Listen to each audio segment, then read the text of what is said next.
YouTube, what it do, loved ones? You know the motto. If you can, after the story, go over there, hit us with a like, which is the thumbs up, and that'll let us know we kicking our stuff. Today we on the edge with APB, and we finna just finish experience from banging on the street at a youthful age to going to juvenile hall, then the YA, and touching the county jail to the penitentiary. BJ, you can go ahead and touch the floor and bless the channel.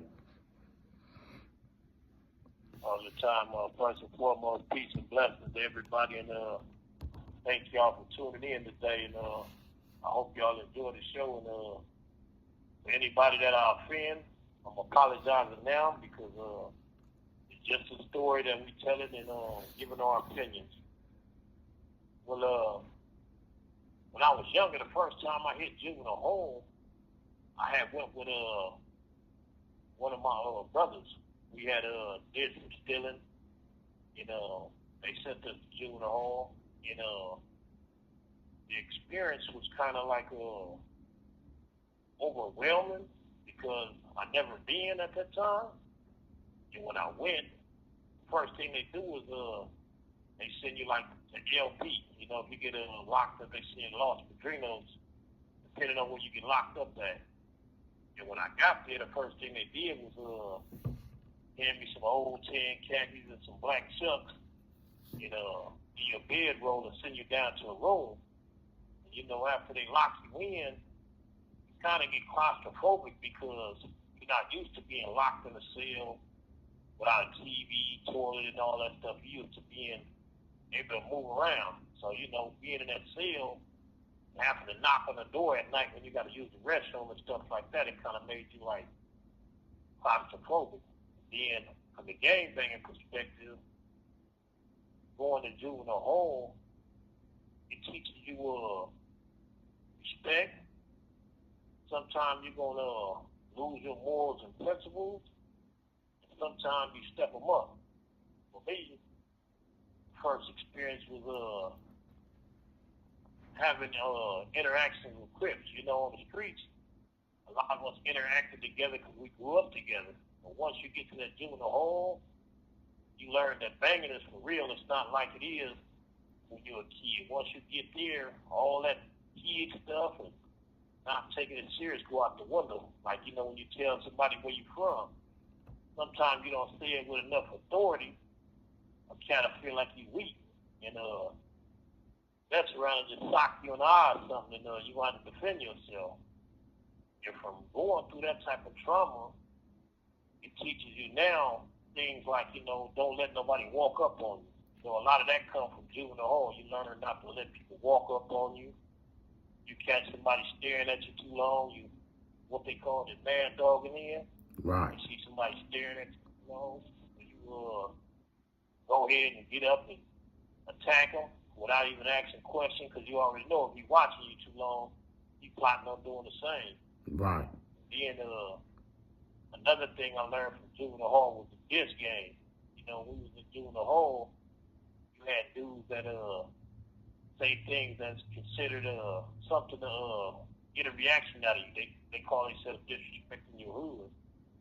And when you hear all these different disrespects in juvenile hall, it makes you where you can't really even say nothing, because it got to the point where we be watching TV, the show we watching diss somebody hood, the fruit we eat, everything you do, whether it's bread, fruit, watching TV, a TV program, or a music video, certain music songs, all that like disrespecting people in there.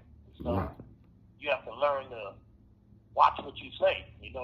Sometimes you might disrespect somebody, don't even mean no harm. You don't even know you disrespect them. But based on, we was all kids trying to prove ourselves, so when somebody hear you disrespect their hood, they just fight you, or either they accept it. Some people, when they knew you wasn't doing it on purpose, they'd say something anyway just to make you aware of what you're saying. Right.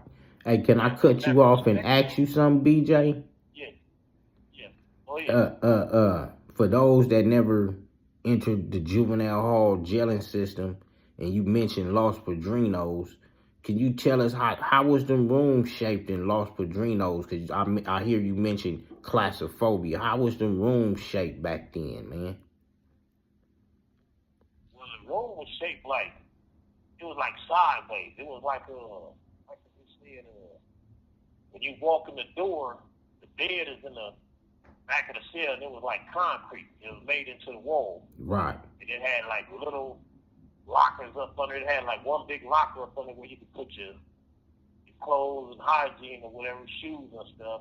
And then it had one little bitty desk you could sit at if you had to write letters and stuff. Other than that, it was a door. Right, like a half a triangle or something. Right. That's all it was. It was like a little, basically like a little restroom, and they took the toilet out of there, threw a bed in there.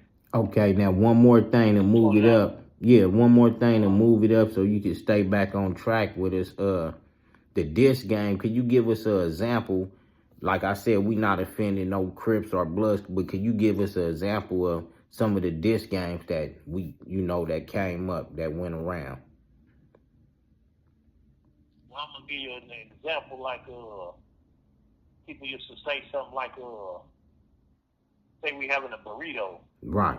Burritos used to just like certain Mexican hoods and stuff like that they hoods start with the B. Right. And then like say we having tuna, somebody be like, we have a tuna fish sandwich. You know what I mean? That's disrespecting like they had this Mexican hood called Tunaville, and it also disrespected trade for ourselves. Right. So, things like that was being said that have people like react, you know what I mean? Those are examples of things that we was eating that had people like, you couldn't really say it. Right. You had to figure out a slicker way to... This call and your telephone number will be monitored and recorded. Like just ask the person, you gonna eat that sandwich, you know what I mean? Instead of going into detail, what kind of sandwich? Right. Okay, so to get you back on track, we moving it back up to you saying that either the horse was gonna make you or break you at them times as a juvenile. Right. And the reason I said that was because, like, when you went to Los Padrinos, they had certain cottages you went to. One was full of Crips and one was full of Bloods. And sometimes they'll integrate it, make it half and half, and sometimes it'll be all of the other. And sometimes, like, you might go to the all Crip unit, say, for instance, CD. That was like mostly Crip unit. You go to CD, you was going to get tested. Wow. And this is the first time you ever really get tested because on the streets, like I said, everything was fun and giggles. But when you get up there, cats really like tested you, For instance, if you had like some hoods whacked out on you or something, you was going to have to stand up for that. It wouldn't I got this hood whacked out and they see it and ain't nobody going to say nothing to you. You got it whacked out on you. 9 times out of 10, everybody from that hood going to try to get a piece of you. BJ, I want to know, what was your first experience getting tested like inside the juvenile system? In juvenile hall. My first test came in Los Padrinos. I was in LP and EF. And it was a dude came from 11-8 named Animal Man. And I had knew him from like the streets or whatever. We knew each other or whatever, but when we got to the halls, it was different. And when he came in, I was expecting us to greet each other on a friendly note. But when he came in, I guess some other cats told him to get me or whatever. So the first day when he came in, I went to say what's up to him, and he hit me up with his hood. When he hit me up with his hood, I knew then what time it was, And when we got ready to go out to York, he ended up rushing me. He just ended up, taking off from me. Like I seen him watching me. And he just got up out the chair and just came over there and we started getting down. From that point, they brought us back to soon as they brought us back, I ended up that same night I ended up getting into it with Diggum from 190, Big Diggum from 190. We ended up going in the bathroom in squad. And after that, I knew to take things more seriously. You know, it wasn't no laughing matter no more, because it seemed like, you know, okay, once I got on one, they all was like aiming for me. You know what I mean? Like, the word was spreading. Right. People knew what I looked like now. They had a face of the person that was writing everywhere. And that was another thing that juvenile hall taught me about, writing everywhere. Because I used to have a writing problem, writing in books and all that, crossing people out. And I got dope framed a few times behind that.